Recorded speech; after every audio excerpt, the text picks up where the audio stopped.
C'est dans une liesse populaire que la population du Guémont, les associations, les coopératives, les jeunes, les chefs coutumiers et cadres ont reçu massivement les membres de la diaspora du Guémont.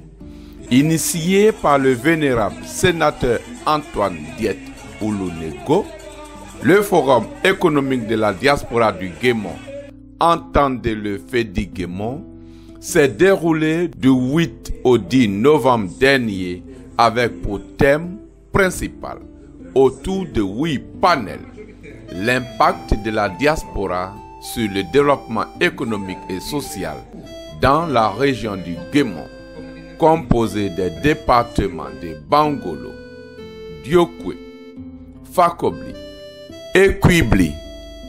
Le FEDI Guémont a connu son apothéose.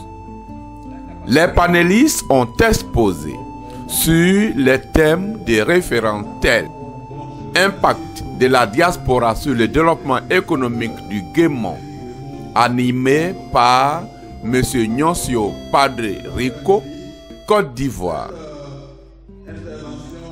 Comment et pourquoi créer une entreprise pour investir dans le Guémont, animé par Jonas Taillé des États-Unis. Comment et pourquoi créer une clinique médico-chirurgicale de référence dans le Guémont, animé par Benjamin Poé du Canada. Transport médicalisé et centre de transfusion sanguine dans le Guémont, animé par Madame Marie Cossa de France. Le foncier rural, constat et solutions juridiques, animé par Maître Alexis Seroué de Côte d'Ivoire. Contribution de la diaspora à l'autonomisation de la femme dans le Guémont, animé par Mathurin Guignon de Côte d'Ivoire. Énergie solaire, un atout pour le développement de Guémont, animé par M. Zézé Kouassi de Suisse. Et l'énergie base du développement, animé par M. Marco Stancati d'Italie. Au cours de ce forum, il a été question pour la diaspora de cette riche région d'échanger avec toutes les couches sociales afin d'identifier les problèmes liés au développement humain, à l'économie, au foncier, à la santé, au social et à l'éducation, et d'apporter des solutions idoines et appropriées à travers des opportunités identifiées. Au titre du communiqué final, à la clôture des assises, FEDI Guémont a été transformé en une institution appelée Fondation, avec un statut juridique. Cette structure est désormais un instrument de développement à travers lequel la diaspora doit initier toutes ses activités de développement dans la région du Guémont. Dans le communiqué final, vous trouverez toutes les résolutions, les procès-verbaux et les rapports. Un chronogramme pour mieux mettre en œuvre et suivre les démarches de fonctionnement de la Fondation dont les différents organes tels que l'Assemblée générale, le Conseil d'administration, le Commissariat aux comptes et la direction exécutive ont été connus. À voir les interventions des autorités et participants, on peut déduire que le FEDI Guémont est la solution pour le développement du Guémont. Les autorités présentes, dont l'honorable Priva Oula, député de Guéyébli, Guiboni Oulaï Deyezon Honoré, maire de Diokwe, et Madame Bamba, adjointe au maire de Blolequin, ont salué à juste titre la venue du forum et adhèrent à la noble cause du FEDI Guémont. pour joindre l'acte à la parole. Le vénérable sénateur Antoine Diette a offert un siège flambant tout neuf au Fédiguémon. À cette visite du siège, il a été confié à Dieu afin que lui-même soit le guide des activités de la désormais fondation Fédiguémon. La prochaine rencontre pour le lancement officiel des activités dans la région se fera à la date anniversaire dans le département de Quibli qui a été retenu. Que vive la fondation Fédiguémon pour le bonheur des Guémoniennes et Guémoniens. Merci. Bon, je remercie tout le monde, je remercie les initiateurs de Fédiguémon qui nous donnent l'occasion de prendre la parole cet après-midi. Cette intervention liminaire, je vais la faire avec M. Emmanuel Philippe, mon ami, mon collaborateur depuis plusieurs années, parce que nous partageons beaucoup de valeurs ensemble. Concernant le sujet, ce n'est pas un cours académique qu'on va donner, mais simplement donner quelques grandes idées. En introduction, je peux dire qu'aujourd'hui, à travers le monde, l'importance de la diaspora n'est plus à démontrer. Qu'est-ce qu'on appelle diaspora? Diaspora, selon l'Union africaine, ce sont des personnes d'origine africaine vivant hors du continent africain, manifestant l'intérêt de contribuer à son développement. Voilà ce que c'est la diaspora. Dans le cas de Djoué, quand on parle de diaspora, ce sont les filles et fils du démon qui sont derrière l'eau et qui manifestent le désir de revenir pour contribuer au développement de notre région. Et il faut dire qu'aujourd'hui, à travers le monde, en tout cas la question de diaspora, ce n'est pas aujourd'hui que ça a commencé. La Bible même en parle, même dans la Grèce antique, on a toujours parlé de diaspora. Donc diaspora, ça veut dire simplement graine, ou bien je sème. Donc un membre de la diaspora, c'est un seigneur. Maintenant, développement dont on parle là, selon la définition aussi du développement, ce sont des évolutions positives dans les changements d'une zone géographique ou d'une population. C'est-à-dire qu'aujourd'hui, le développement est en train de venir. Avant, on n'avait pas portable. Aujourd'hui, on parle d'Internet aussi dans les villages.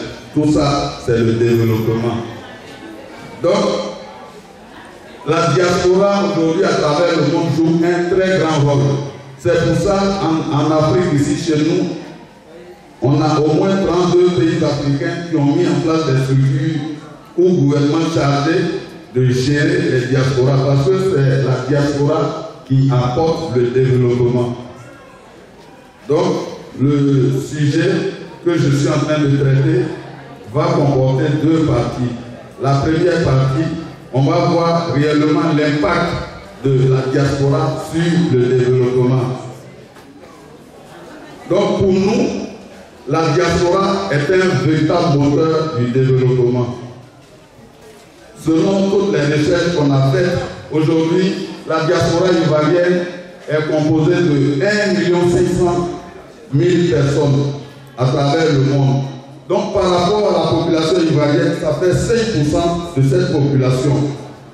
Et nous nous sommes rendus aussi que cette diaspora-là, en tant que moteur, conduit deux grandes activités. La première activité, ce sont les transferts d'argent. La deuxième, c'est la création de richesses. Transfert d'argent, en ce qui concerne les transferts d'argent, selon les sources des organismes internationaux et du ministère de l'intégration africaine et des Ivoiriens de l'étranger, en 2017 seulement, il y a eu 200 milliards de francs CFA, voilà, qui ont été transférés ici en Côte d'Ivoire. C'est-à-dire que cet argent-là, ce n'est pas pour créer des entreprises, simplement, c'est l'argent que ceux qui sont derrière là ont envoyé pour aider simplement leurs parents. Et cet argent-là a servi à faire quoi? Cet argent a servi à mettre les enfants à l'école. Ensuite, ça participe aussi aux frais de santé. Même ça sert à payer à manger. Donc, malheureusement, cette source-là ne rentre pas dans le cadre des investissements, c'est-à-dire de ce que j'appelle la création de richesse.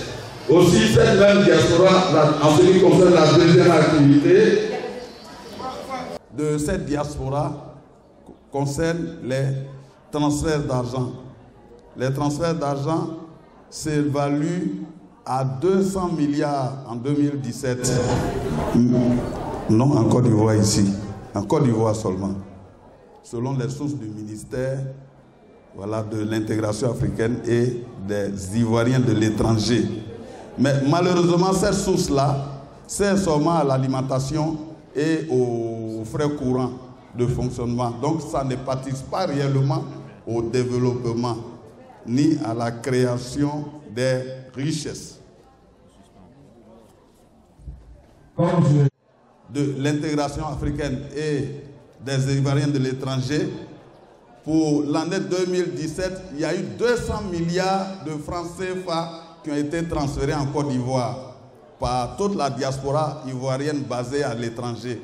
Cet argent a servi à quoi? A servi à l'alimentation, aux frais scolaires, aux frais d'hôpital, souvent aux obsèques, aux mariages et aux anniversaires. C'est tout. Ça ne sert à rien d'autre. Ça ne participe pas réellement au développement. Or, cet argent, si on l'avait mis ensemble, on pouvait créer la richesse. La deuxième activité de cette diaspora encore, c'est le soutien à la création des richesses. C'est vrai, aujourd'hui, depuis l'indépendance, même avant l'indépendance, la diaspora a toujours investi dans plusieurs secteurs d'activité. Ces secteurs-là, il y a les microfinances, l'immobilier, l'agriculture, les réseaux de distribution, transport de capitaux. En tout cas, ils sont partout. Transfert d'argent, la diaspora investit. Mais ces investissements sont individuels et souvent ne sont pas perceptibles réellement. Donc au niveau de l'épargne qui pouvait permettre le développement, on ne voit réellement rien. Donc le moteur dont je parle là, c'est un moteur qui a des freins. Et les freins, qu'est-ce qu'on appelle freins ici? C'est-à-dire que la diaspora là, quand je la comparais tout de suite à un moteur, ce moteur est en panne, il y a des pannes dedans. Et ces types de pannes-là, il y a deux grands types de pannes. Les premières pannes, ce que j'appelle les freins liés au transfert d'argent d'abord. Il y a souvent des risques de détournement. On a vu ici, souvent il y a l'argent qui arrive, soit on a mis ça au nom d'un parent qui a une carte d'identité, il retire l'argent, il dit c'est pas arrivé. Et souvent ça a fait des problèmes, même dans mon village, un corps même est resté à la morgue ici à Diokwe, et après c'est le service public de la mairie qui l'avait fait enterrer parce que le jeune qui avait récupéré cet argent a fui. Bon, maintenant, une autre limite des transferts d'argent, quand vous n'avez personne derrière l'eau, ce n'est pas évident. Ou bien quand la personne est méchante, ce n'est pas aussi évident qu'elle puisse aider son parent, même si la personne est souvent dans des difficultés. Bon, on s'est rendu compte aussi que dans les transferts d'argent, il y a le monopole des sociétés américaines. Western Union et MoneyGram sont des sociétés américaines et elles prélèvent au moins 15% de commission sur tous les transferts, ce qui est vraiment cher réellement. Donc, je continue et on se rend compte que les investissements de cette diaspora-là sont faibles. Souvent même certains membres sont naïfs. Souvent, certains membres ne connaissent pas la législation en vigueur. Et ce qui est grave, quand ils ne sont pas là, donc souvent, ce qu'ils envoient, ça ne sert pas réellement à grand-chose. Donc voilà ce que je peux dire en ce qui concerne les freins liés au transfert d'argent. Maintenant, freins liés même à ce que j'appelle la création de richesse. Création de richesse, aujourd'hui, pour être riche, il faut créer une entreprise. Et il faut que l'entreprise fonctionne, il faut que l'entreprise marche pour que vous soyez capable de générer de l'argent. Sinon, pour nous autres qui avons opté pour l'administration aujourd'hui, qui comptons sur un seul salaire, voilà notre vie, nous voilà, vous nous connaissez, on se connaît. Voilà, on se regarde. Voilà. Je continue. Donc, en ce qui concerne les freins liés à la création de richesses, il faut reconnaître ça, je le dis aujourd'hui devant tout le monde. Souvent, on se plaint, non, nous sommes en retard. En réalité, le contexte économique même n'est pas favorable à la richesse. Pourquoi? D'abord, depuis le temps colonial, c'est en 1964 qu'un jeune Français qui s'appelait Alfred Schwarz, qui était venu étudier le peuple ouest, s'est rendu compte que la mise à l'écart géographique même des Ouest était un obstacle. Donc tous les investissements qui avaient été faits depuis 1960, les Ouest, nous sommes en retard, nous sommes à l'écart. On n'a pas bénéficié des premiers investissements à l'indépendance. Et ça se ressent aujourd'hui dans notre... Donc c'est la marginalité géographique là qui est la première cause de notre retard. Donc, en continuant, il faut aussi reconnaître qu'en pays où est là, cet isolement, cette marginalisation nous a retardé, c'est vrai, mais l'économie traditionnelle où même n'est pas favorable aussi à la richesse. Pourquoi? Aujourd'hui, chez nous, ici, les Ouest, dans la société traditionnelle Ouest qu'on connaît là, c'est la subsistance.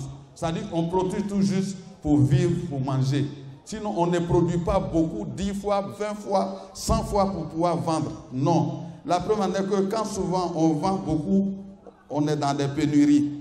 Je me souviens, il y a une année, chez mes parents maternels là-bas, à Gozon et Glosropan, des gens étaient venus acheter tout le manioc pour faire du placali.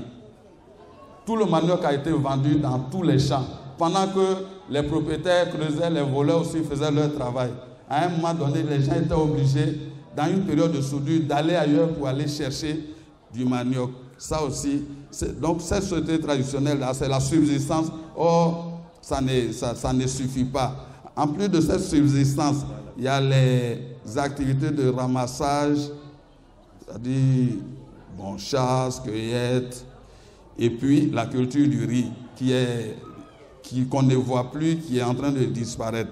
Maintenant, le dernier élément sur lequel je vais insister, c'est la diffusion de l'économie monétaire en pays ouest. Ici, chez nous, les ouest, là, ça a commencé d'abord par les cultures commerciales. C'est en 1925 que le café et le cacao ont été introduits ici chez nous. Et en 1930, ça a été abandonné après la crise économique mondiale de 1930. Maintenant, et par la suite, il y a eu les revenus de transfert. Revenus de transfert, qu'est-ce que c'est? C'est en 1930 que, ici, en pays où on a enregistré nos premiers anciens combattants qui étaient des pensionnaires. C'était nos premiers riches. Ce sont eux qui avaient eu l'argent après 15 ans passés dans l'armée française. Maintenant, le dernier élément, ça c'était en 1932 que le travail salarié a été introduit ici. En 1932, il n'y a eu qu'un chantier dans le domaine du bois, qu'un chantier et 3 scieries avec 1500 employés, avec des revenus très médiocres. Donc, ça faisait qu'on n'a pas appris réellement à chercher l'argent. Et un dernier élément sur lequel je vais insister, c'est qu'il y avait une mauvaise réputation aussi des Ouest en matière d'assiduité et de constance au travail. C'est-à-dire les Ouest n'aiment pas travailler. Ça, j'ai vu ça dans les livres. Donc, les gens préféraient recruter d'autres personnes ailleurs. Au lieu de prendre les Ouest, ils préféraient les Mossi, en tout cas, tout sauf les Ouest. Donc, les chefs d'entreprise qui dirigeaient ces sociétés-là étaient réfractaires à recruter vraiment les Ouest.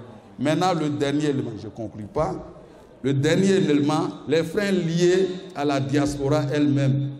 La diaspora, comme nous-mêmes, aujourd'hui, ce qui nous fatigue, c'est d'abord notre état d'esprit. Pourquoi? L'état d'esprit, parce que nous n'avons pas appris. Notre état d'esprit, ce n'est pas un état d'esprit où on apprend à chercher l'argent. C'est-à-dire, nous ne sommes pas des entrepreneurs. Nous, on ne fait pas le business. On ne fait pas des investissements. Nous avons une mentalité d'employé. D'employer un salaire ou bien son petit business et puis c'est tout. Or, ça ne peut pas ça ne peut pas nous emmener à gagner l'argent. Donc, voilà pourquoi souvent nous avons beaucoup de problèmes. Mesdames et messieurs, je vous remercie et je vais passer la parole à M. Demanois pour un partage d'expérience. Merci Noncio. Il vient de démontrer.